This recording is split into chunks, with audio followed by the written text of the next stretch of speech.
その翌日も、田原に話をしに来た者がいた。ちょっと、いいですか？あなたが、私たち役人に、いろいろ、質問していると聞いてね。私は総務省の役人です。左遷されましたがね。でも、もしよければ、私の話も少し、聞いていただけませんか？もちろん、と田原は言った。内閣人事局を知っていますか？設置されたのは2014年。審議官級以上の人事権を、首相官邸が掌握するために、作られた。昨日、吉岡もその話をしていたし、確か、雑誌記者の川上も、その話をしていた。田原は言った。聞いていますよ。つまり、今の日本の政治権力は、官僚の人事権を、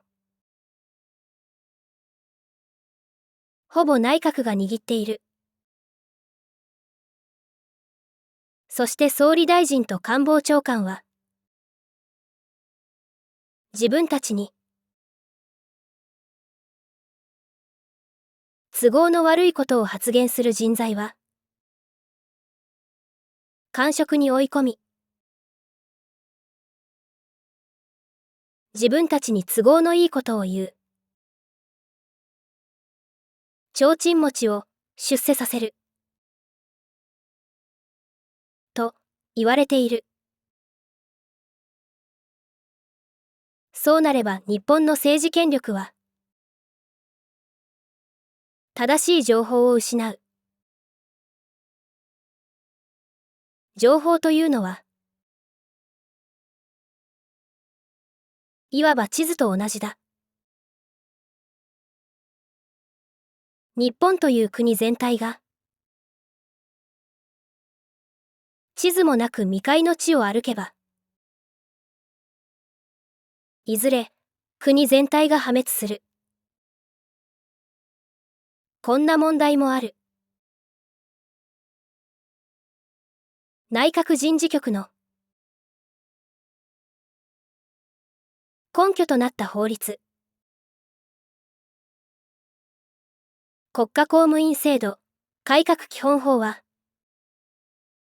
2008年に、もともとは、日本の既得権益を抑えることを目的に考え出された法律だった。でもその国家公務員制度改革基本法に基づいて作られた内閣人事局が既得権益を保護するために使われたら一体どうなります？今の総理大臣は政治が官僚に対して力を持つ必要がある。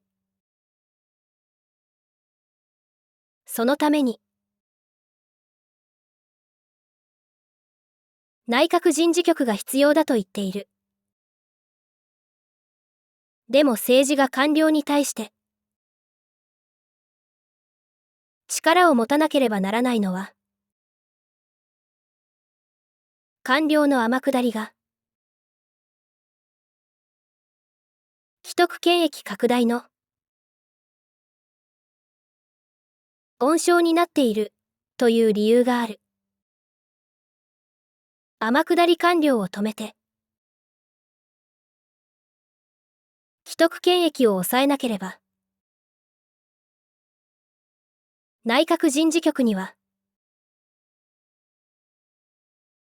それだけ意味がなくなってしまう。しかし、今の総理大臣と官房長官は、内閣人事局を、既得権益拡大の手段として、使っている。しかし日本のマスメディアは、内閣人事局というのが、どういうことなのか、ほとんど取り上げようとしない。だから多くの庶民は、内閣人事局の危険性を知らない。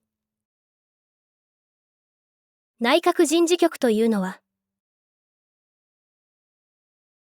いわば、既得権益に都合のいい人間を持ち上げて、そういう人間に権力を持たせるための組織だ。なぜ彼らが日本の既得権益に都合がいいのかといえば、彼らは人の言葉に従うことしかできない人間たちだからだ。そういう人間たちが日本の政治権力を握ってしまえば、日本の政治権力は既得権益の都合のいい方向にしか動かなくなる。そして日本の既得権益の力が強くなればそれだけ日本の民主主義は壊れていく。マスメディアがスポンサーの言いなりになって真実をごまかすということは、おそらく以前から少なからずあったはずだ。だが日本に75年前の太平洋戦争の記憶がまだ残っていた時代には、マスメディアもマスメディアのスポンサーもマスメディアが真実をごまかすということに抵抗を持っていた。言論統制や言論弾圧、そしてそれに伴う庶民の洗脳が太平洋戦争の悲劇の大きな原因の一つだったからだ。それに太平洋戦争後の日本の憲法には21条があった。民主主義は情報の流通があって初めてその機能が十分に発揮されるものであり、そのために憲法21条1項は、表現の自由を規定し、国民の知る権利及び報道機関の報道の自由も、表現の自由の具体的権利として、これを認める。放送局や新聞社、出版社などは、情報を国民に提供し、国民の知る権利を豊かなものとするために、表現の自由を保障される。そして、憲法21条2項は、検閲の禁止を定めているが、これは政府機関による、いわゆる表現物の発表前の検閲を絶対的に禁じるのみならず、その趣旨から表現内容に対する規制を行わないことを定めるものである。だが2009年から2012年までの3年間、日本で政治権力の交代が起こった。この新しい政治権力は、すでに力を持ち始めていた。日本の既得権益に挑戦した。既得権益は、民主主義とは相反する権力だ。そして、当時の日本の既得権益は、強力になりすぎて、日本の民主主義体制を壊し始めていた。民主主義を失えば、自由を失う。自由を失えば、経済は衰退する。それを防ぐためだった。しかしそれは、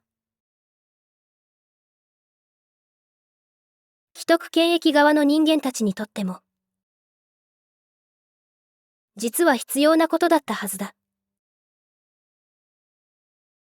既得権益の力が強くなりすぎて、民主主義が壊されれば、日本経済は衰退する。衰退した経済の既得権益など、何の意味もない。しかし当時の既得権益側は、それを理解しなかった。1991年に共産主義のソビエト連邦の経済は崩壊した。共産主義の北朝鮮の経済は、とっくの昔に崩壊したも同然だ。共産主義の中国の経済も、すでに崩壊が始まっている。共産主義には自由がない。自由を失えば、経済は衰退し、やがて崩壊する。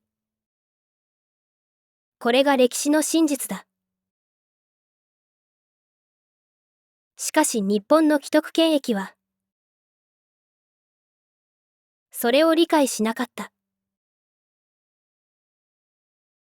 そして、日本の既得権益は、新しい政治権力に、攻撃を始めた。そして、その攻撃の手段が、マスメディアの偏向報道だった。マスメディアは、新しい政治権力をこき下ろし、そして、以前の政治権力を持ち上げる。日本の庶民は、マスメディアのデタラメを見事に信じた。そして、その時彼らは、自分たちの既得権益を守るためには、言論統制や言論弾圧が有効だと気がついた。それ以来、マスメディアもスポンサーの側も、マスメディアが真実をごまかすということに抵抗を感じなくなった。